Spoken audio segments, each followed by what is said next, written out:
And I don't want to be one of those landlords that's coming in, slapping some paint on a wall and just renting it out. I want true home ownership and true value. So when that tenant takes possession of that property, I want them to feel as though they're walking into their home.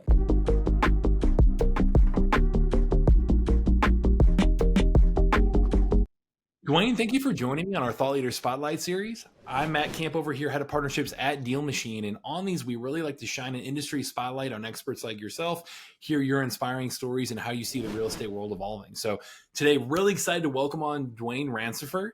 I know you are a real estate investor with over 25 years of experience, have 400 plus properties under your belt, thousands of deals closed, and on a mission to buy back the block. I love the challenge you've got going on buying 100 houses in 365 days. So we'll dig into that. And your expertise spans from everything from flips to BRRRR to multifamily as an operator and passionate community builder. So Dwayne, really excited to have you on, man. Welcome on. Thank you. Thank you. Thanks for having me. Thanks. My pleasure. Absolutely. Yeah. Tell me more on your journey. I love to hear how you got into real estate. Excited to dig in here. So my journey actually started back in college as I was attending, one of my courses. My college professor was doing one of those marketing courses where he discussed, when they had the houses, become a real estate investor, $1,700, whatever. Had the guy on the island, all of that going on, saying you can become a real estate, make all of this passive income in real estate just by buying this course. So, a course that intrigued me as a 19-year-old college student. So, I went to my college professor. I'm like, so could this course, if I purchase this course, could it really teach me real estate and I can really earn all of this money in real estate? And he said, yeah, it actually can, but you can learn the same thing from my book, which is only $19.99. So I purchased my professor's book, did a little research. Obviously, I read Rich Dad Poor Dad like most real estate investors do. And, it all started there. And from that point on, I took it and actually, invested in my first property, which was a 4-unit. At the age of 21, I purchased a 4-unit. Used the FHA loan, purchased it for $79,000, 2.5% down or whatever. And that was my first deal. And, I got real excited. I'm a very aggressive, real estate investor. So I go extremely hard at whatever challenge I put before me. So, when I did that, I just started getting deal after deal coming my way. And then obviously the 2008 crash impacted so many people. And, in conjunction with that, we also had a tax reassessment in our county, which impacted us. So, I actually lost all the real estate that I had back in 08, 09 due to foreclosure and, tax issues with the properties. But, again, just my resilience, I was able to, reinvent myself through different avenues because I've always had a passion and a background in retail. So I went to retail, and then through the retail, I was able to acquire enough resources, financial resources, to actually go back out and acquire some of those properties in my community that were pennies on a dollar. So you fast forward to 2010, 2011, I was purchasing 4 units in my community, in my area for, $13,000, $14,000, just literally pennies on a dollar. And between that time, I acquired probably like 10 properties. And fast forward to, 2019, I actually, by then, again, on most of those properties free and clear, I refinanced some of those properties. So by that time, between 12 and 2019, I had about 29 properties up under my belt, about 29 properties. A lot of them I'm owning free and clear. And what I did was refinance those properties. So I remember in September of 2019, I refinanced those properties, pulled out somewhere in the range of, $400,000. And I use all of those funds to go after new properties. I got a line of credit with a major lender, and then in December of 2019, I pulled an additional $500,000 in equity from those properties. So now that's just giving me more and more ammunition to go out and acquire deals. So I use those funds to acquire, I think between 19 and then obviously COVID came, but between that 19 and COVID and that COVID year, I actually purchased 79 doors, just, a couple multi units. Again, I was extremely aggressive. A lot of people didn't have those resources. And again, my background, which is, I'm also, as in addition to being, just a real estate investor, I hold my general contractor license. I'm a licensed electrician by trade, a licensed HVAC. I also hold. So that allows me to, get deals.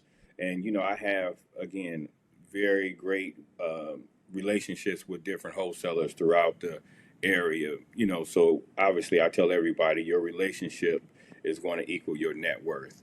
You got to build those relationships strong. And in doing that, I just had all of the, most of the wholesalers knowing that I tell them, I'll beat any price that anybody will, offer you, because I know I can do that based on the fact that I have my own crews, I own my own license, so I don't have to, give that deal out to a contractor. I can do it all in house. So I know whatever they offer you, I can do more. And again, using a burst strategy, I'm not trying to get rich off these deals. So between 20 and 22, I was purchasing on average 75, around 75 doors each year.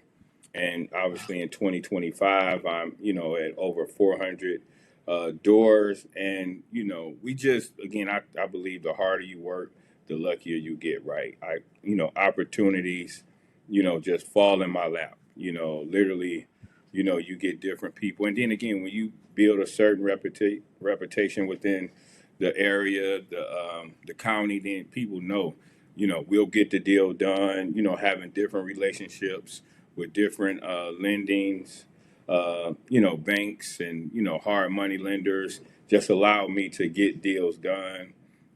Having the structure, which is key in terms of, project managers, back in to make sure that, obviously you stay within that budget, which is, extremely key when you're doing property, staying within a budget. Just making sure you have everything, the liquidity in terms of finances, to do, 10 deals at one time. You're talking about several $100,000. So just having that all in place in a system and contractors, the ones you can trust. Again, just most of the contractors that I've been dealing with, that I sub out, it's contractors that I have great relationships with, that I've been dealing with for, 10 plus 15 years. I tell people all the time, my relationships, I look for long-term relationships, ones that's going to make sure, honesty, and obviously it got to be a win-win for both me as an investor and as the contractor.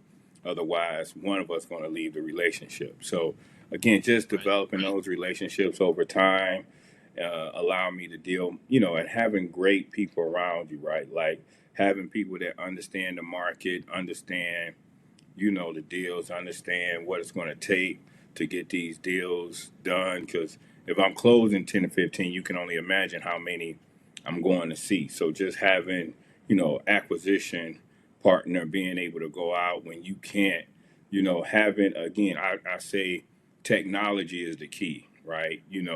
Having using AI, using different softwares to be able to keep everybody on the same page is essential to, when you scale up to a large business. One person can do, one or two deals at a time, but it takes a team and a structure to be able to manage 10, 15 deals, at one time. Again, we just completed 5 flips in the last, 60 days.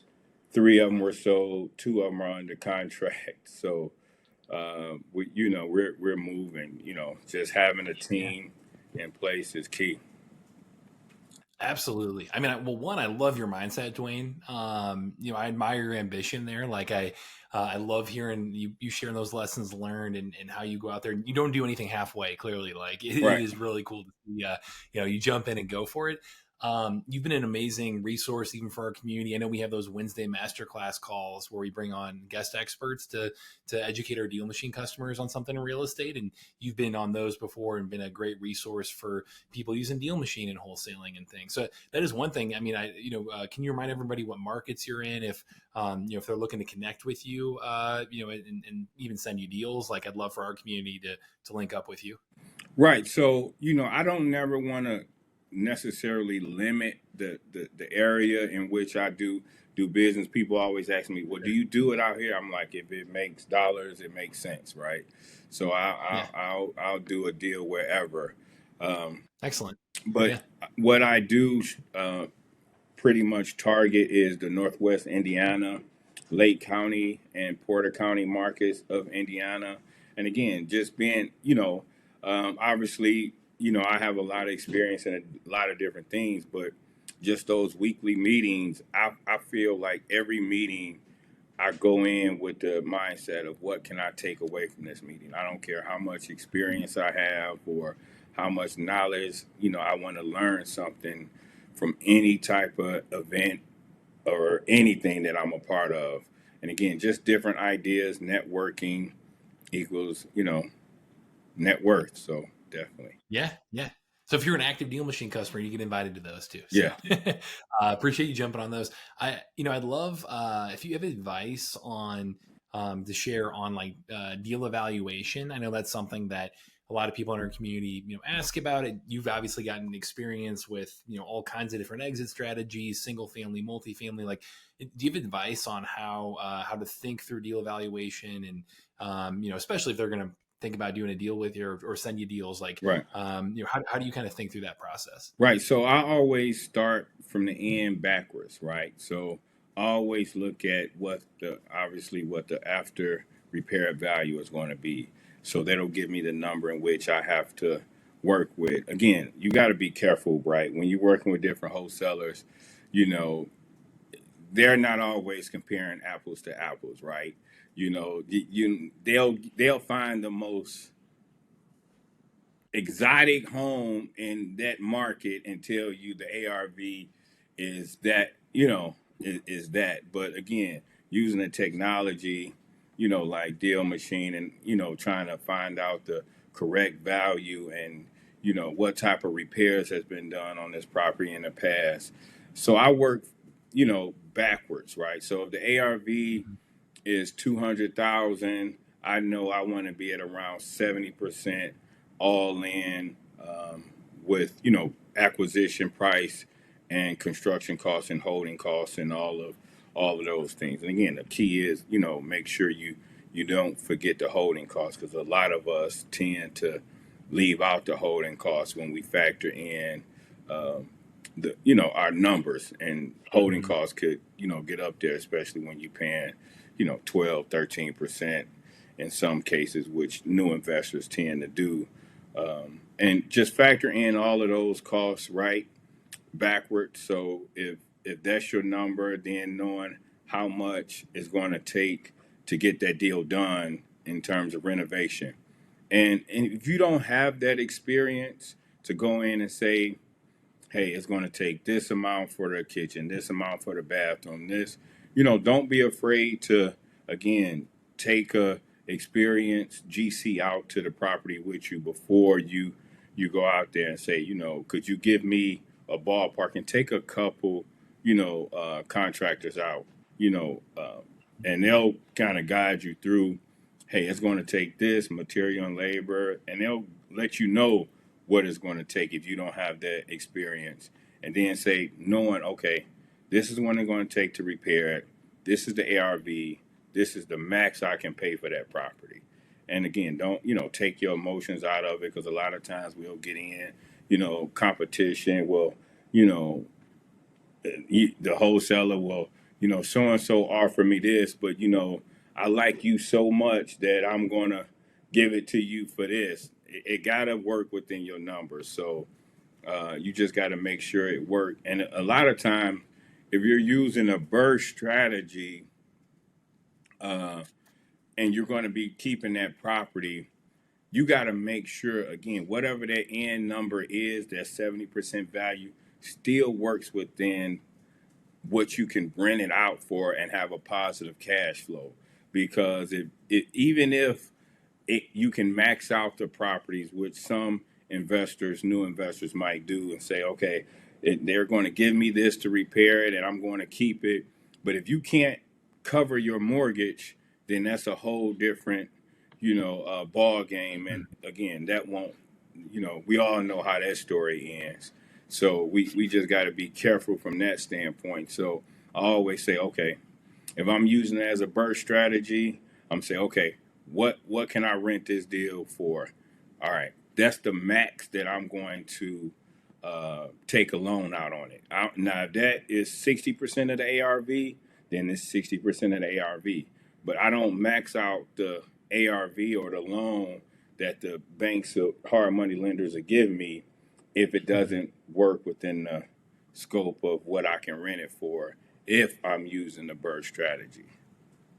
Yep. Yeah, love that advice of working backwards like that as well. Yeah. And yeah, like you mentioned, within DealMachine, we've got a comping tool, a lot of property data to help you look Right. at that as well. So, um, yeah, I know within that introduction also I mentioned how you're very mission driven as well, and I know you have personal experience in taking really overlooked blocks and turning them into thriving communities yourself. So can you talk more about kind of your mission to buy back the block? What you mean by that? Why it's so important to you? I'd love to hear your advice on Right. how how you're going about doing that. Right. So again, growing up in the inner city, especially in the areas in which I buy most of my properties, which is East Chicago and Gary, we've always had that stigma of how the city look, how the community looks, and I don't want to be one of those landlords that's coming in, slapping some paint on a wall, and just renting it out. Right.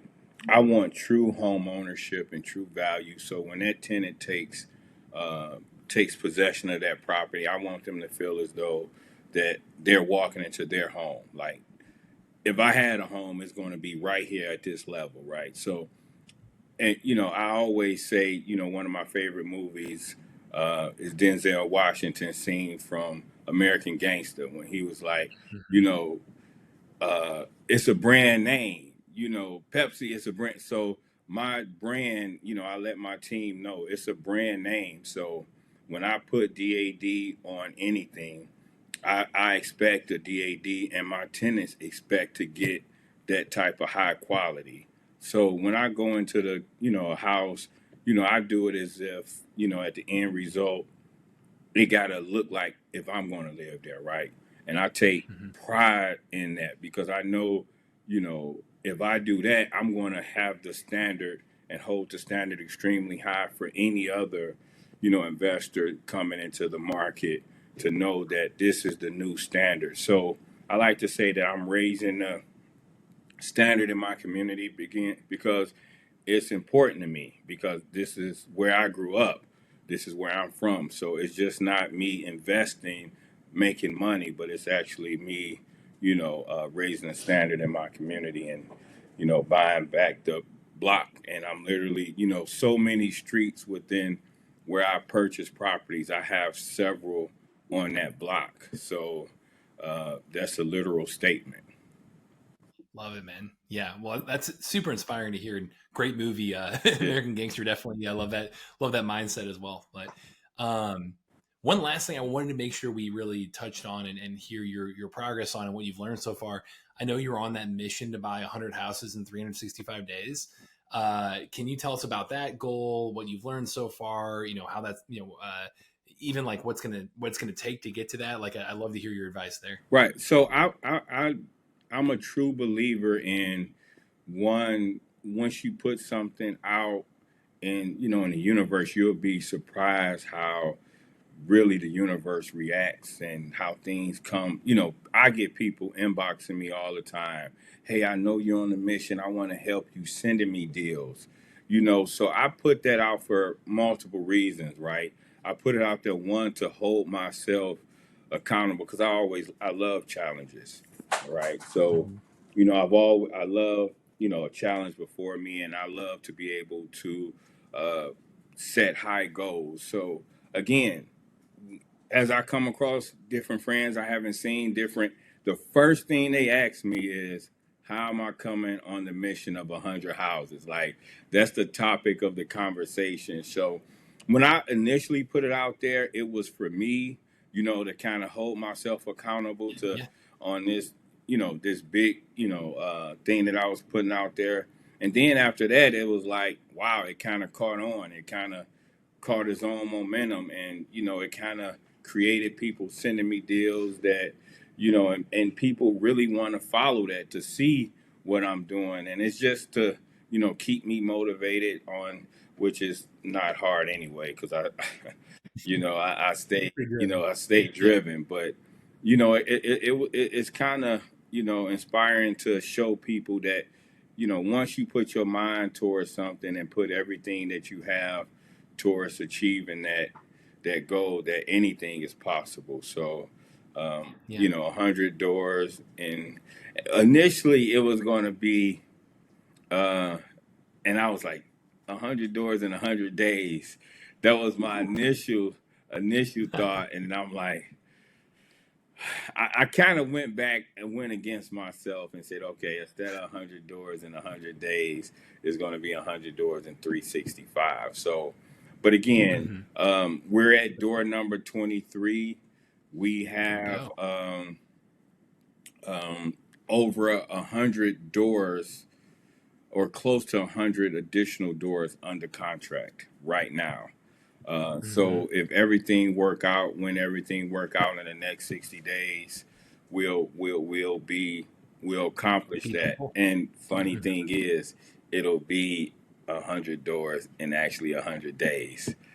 Whew. Hey. So that was, I mean, before I posted it the first time, I kept saying to myself, 100 doors in 100 days. But you know, I kind of extended it, but I'm still excited. Yeah.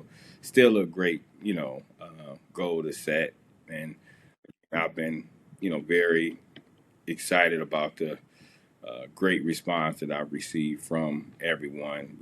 Encouraging me on, sending me deals, and just yeah. So. Yeah. Well, it's inspiring to hear you, share that with our community. I took away a ton from this conversation. So, Dwayne, I really appreciate you coming on, man, taking your time out.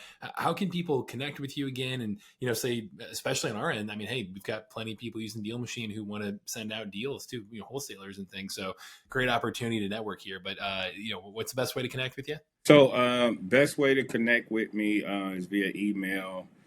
D Rancifer, my first name, last name, Rancifer, at Rancifers, my last name again with the S, IBM.com. On, social media platforms, Mr. Flip the Hood on Instagram, and on Facebook, Dwayne Rancifer. So, yes. Excellent. There we go. We will link to all that in the description here. Dwayne, really appreciate you coming on here, sharing all this with us. Thank you again for taking the time out. Thank you for having me. Absolutely. And to everyone watching, this is Matt Camp over here with Deal Machine, and happy deal finding.